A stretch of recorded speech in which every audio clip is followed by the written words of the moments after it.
Espace TV. Espace TV, le journal de 13h.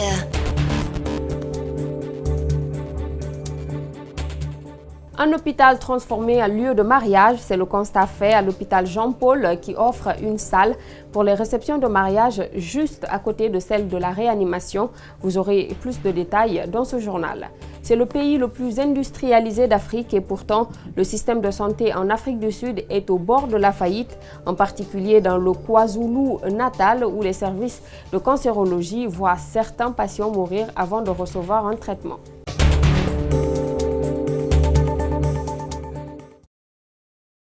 Bonsoir à tous et bienvenue dans cette édition d'information. Une salle de mariage dans un établissement sanitaire, c'est décidément le service qui manquait dans nos hôpitaux. Eh bien, l'hôpital Jean-Paul l'offre. Ce n'est pas une rigolade. Le week-end dernier, un couple a fait sa fête à proximité de la salle de réanimation de cet espace de soins, jadis de bonne réputation. Qui a donné l'ordre?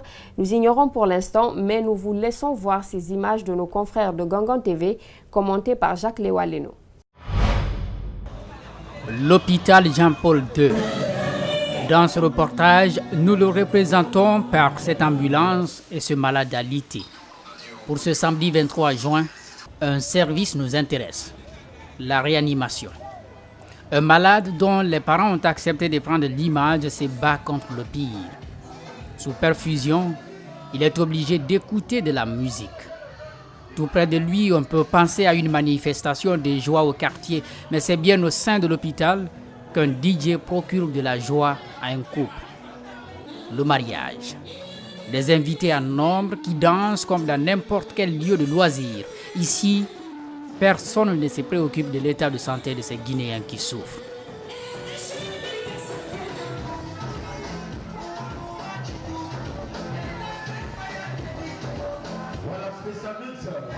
La seule mesure qui a été prise par les responsables de cet établissement sanitaire, jadis l'un des plus respectés, c'est la fermeture de cette porte vitrée qui laisse tout de même voir une ambulance. L'atmosphère de cet après-midi du 23 juin irrite cet avocat. Maître Bérété est au chevet d'un proche qui se trouve dans un état critique. Il a du mal à comprendre la situation dans laquelle l'ensemble des malades se trouvent. Vous entendez déjà la musique? Ça, c'est pas des commentaires. Depuis 14 heures, c'est un mariage qu'on est en train de célébrer. Dans la salle. C'est contigu, c'est dans l'enceinte de l'hôpital. Ils sont prêts à la porte. C'est pas seulement l'enceinte de l'hôpital, c'est contigu à la réanimation.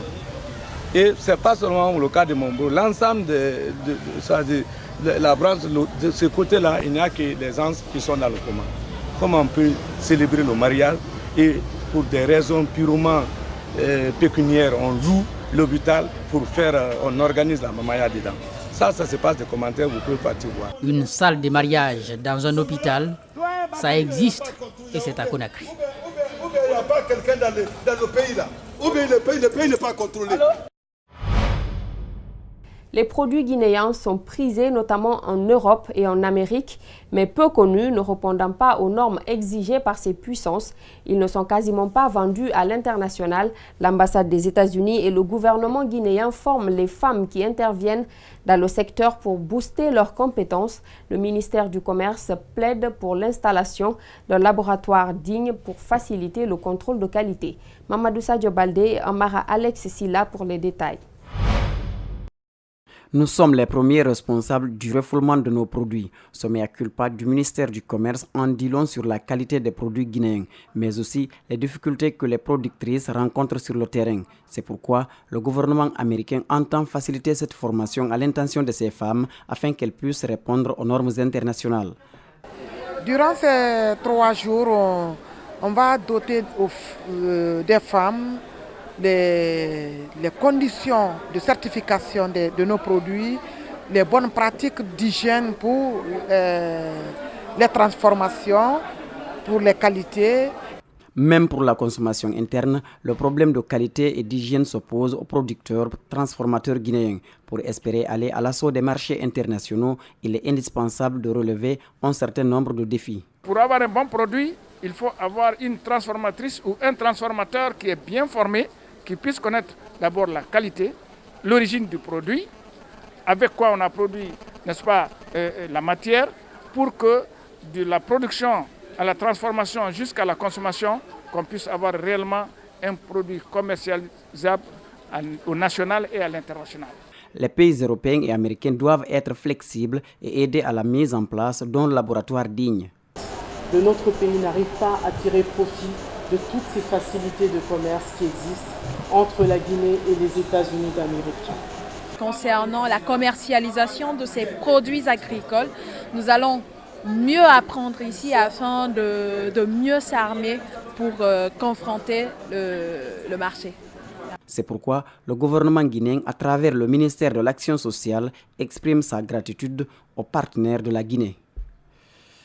Et exprime ma profonde reconnaissance à l'ambassade des États-Unis d'Amérique pour son appui constant au programme de développement socio-économique de notre pays et à AOT Guinée en particulier.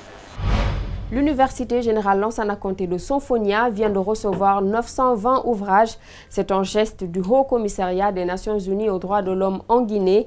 Ces documents vont servir les étudiants et enseignants-chercheurs en master droits de l'homme et droits humanitaires. Les bénéficiaires se sont réjouis de ce don et ont promis d'en faire bon usage. Mamadou Kalisso, Mamadou Aliouba.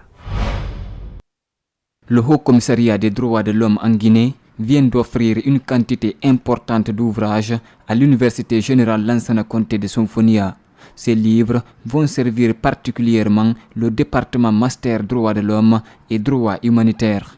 Aujourd'hui, nous venons remettre 920 ouvrages au département de master de droits de l'homme et de droits international humanitaires. C'est justement pour renforcer la capacité des étudiants et permettre aux éditeurs et chercheurs de s'outiller davantage sur la thématique des droits de l'homme afin de former les cadres de demain. En faisant ce don, le Haut Commissariat des droits de l'homme contribue à la formation des cadres qui doivent se battre pour le respect et la protection des droits de l'homme en Guinée. Les bénéficiaires saluent le geste. Selon le recteur de l'Université de Sonfonia, ces documents arrivent à point nommé. Présentement, la préoccupation de la réforme de notre système, c'est la formation des formateurs au niveau des études avancées, c'est-à-dire les masters et les écoles doctorales. C'est en ce moment aussi heureux, aussi précieux que vous nous faites ce don. Ces ouvrages vont servir non seulement les étudiants, enseignants-chercheurs de Sonfonia, mais aussi des citoyens qui fréquentent leur bibliothèque, explique le recteur. Il ajoute que toutes les dispositions seront prises pour conserver les documents. Ce qui est évident, on ne peut pas parler d'études avancées sans livre, parce qu'un livre est fait par une personne, un groupe de personnes, lu par plusieurs personnes, édité par plusieurs personnes, et donc qui passe entre plusieurs mains. Avant Sonfonia, le Haut Commissariat des droits de l'homme avait offert des ouvrages aux universités de Farana, Kankan et Zérokoré. Après la phase théorique, l'heure est aux épreuves pratiques pour les candidats des écoles professionnelles. Les examens se déroulent dans les meilleures conditions dans les centres des sages-femmes de Kobaya et des infirmiers d'État de Lambagni dans la commune de Ratoma. Malik et Sandiana Kamara et Ibrahima Sori Kamara ont assisté au lancement des épreuves dans ces deux centres. Suivez. Ce lundi, les candidats des écoles professionnelles font face aux épreuves pratiques. Dans cette clinique à Lambagni, les futurs infirmiers d'État. Loi est l'un d'eux.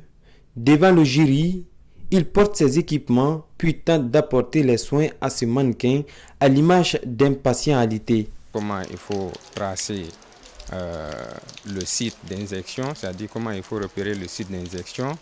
On trace deux lignes, l'une verticale et l'autre horizontale. Après avoir localisé bien sûr la fesse où on doit faire l'injection. Après ceci, on choisit le cadran supéro-externe. C'est-à-dire quand on divise la fesse en 4 parties, donc il y a 4 cadrans.